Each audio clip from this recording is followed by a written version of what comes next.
Ah, o Triângulo das Bermudas. É só falar esse nome que a cabeça da gente já vai longe, né?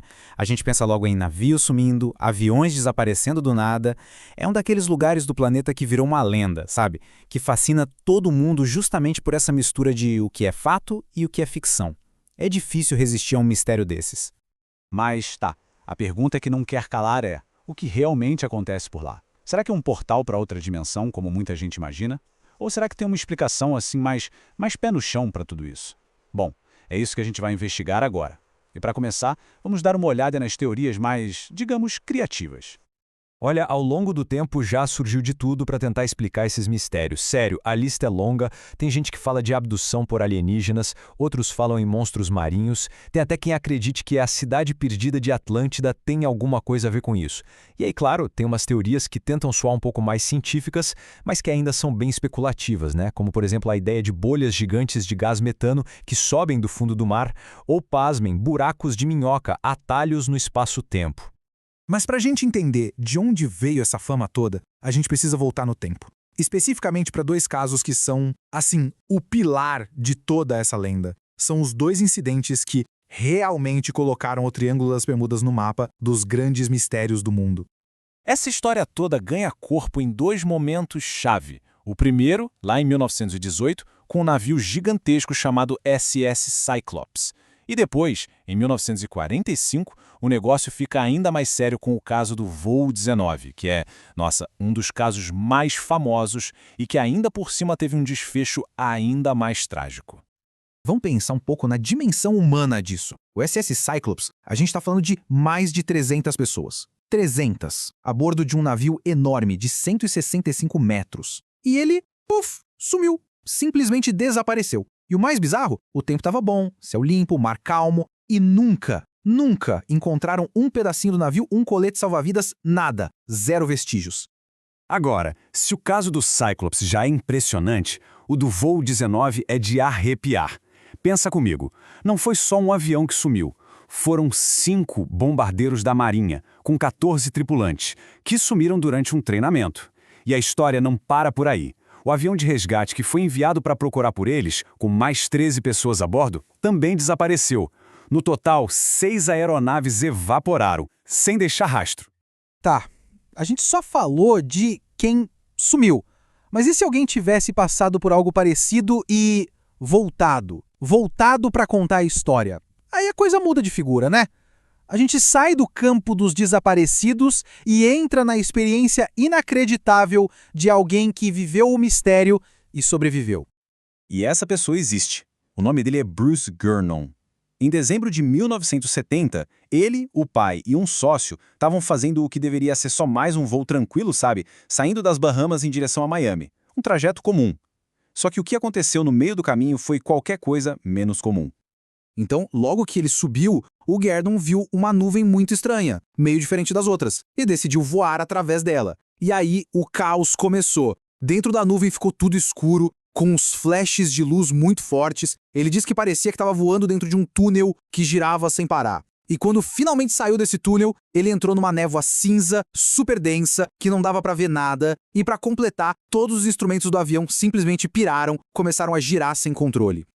O próprio Gernon descreve a cena de um jeito que dá calafrios. Ele disse assim, ó: linhas se formaram ao redor do avião, girando no sentido anti-horário.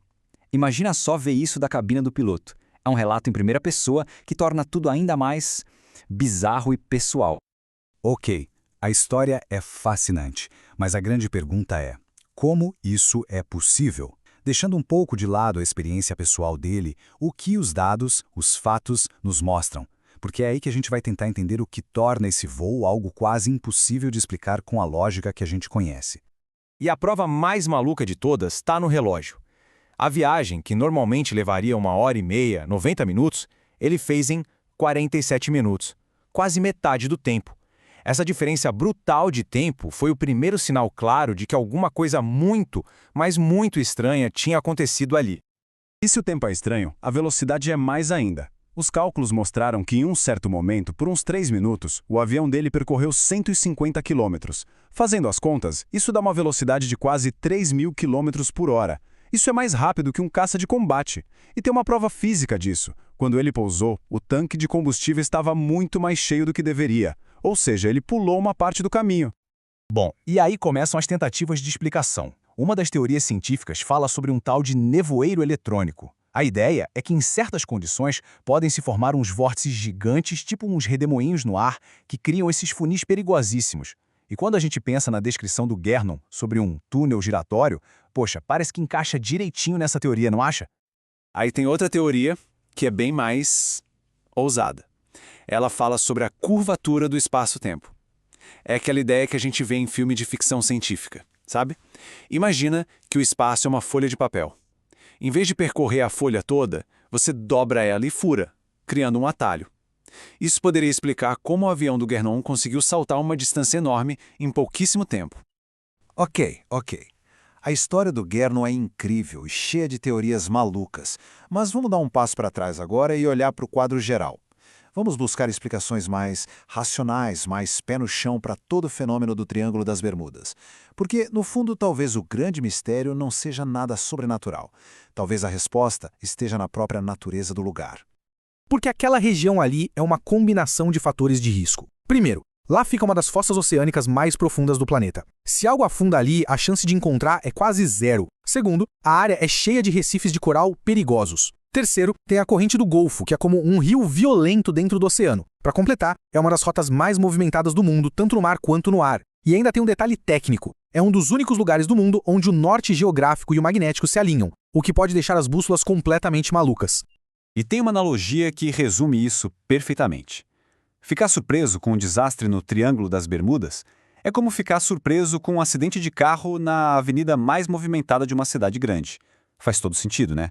Se você junta tempo ruim, geografia traiçoeira e um monte de gente passando, a chance de dar problema é muito maior.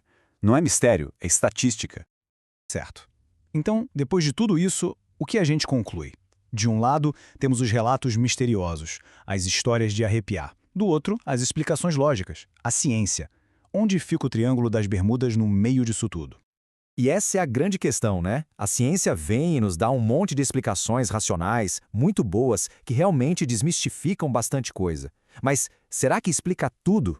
Porque histórias como a do Bruce Gernon, elas meio que desafiam a lógica. Elas nos deixam com aquela pulga atrás da orelha, aquela sensação de que talvez ainda exista algo por aí que a gente simplesmente não entende. No final das contas, talvez o Triângulo das Bermudas seja justamente isso, um ponto de encontro. Um lugar onde a natureza é levada ao extremo e, ao mesmo tempo, a nossa imaginação também não tem limites. A verdade, quem sabe, não está nem uma ponta nem na outra, mas naquela linha tênue e fascinante que separa o que a gente sabe do que a gente ainda precisa descobrir.